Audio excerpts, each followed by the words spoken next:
শুভ সকাল বন্ধুরা, happy Sunday. আমার আজকের রেসিপি গ্রিন পনির বানানোর জন্য আমি 300 গ্রাম পনির ভেজে তুলে রেখেছি। বানিয়েছি একটা পেস্ট, 1 মুঠো বাদাম, 4টে কাঁচা লঙ্কা, 6-7 কোয়া রসুন, 1 চামচ সাদা তিল, 1 মুঠো ধনে পাতা আর একটুখানি নুন দিয়ে আমি পেস্টটা বানিয়েছি।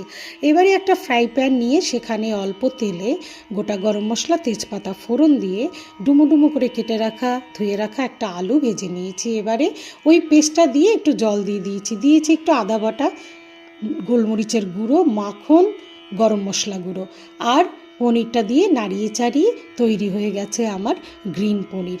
আমার এই রান্না যদি ভালো লাগে শেয়ার করে সবাইকে দেখার অনুরোধ জানালাম। আর লাইক, কমেন্ট, সাবস্ক্রাইব করে আমার পাশে থাকার জন্য অনুরোধ রইল।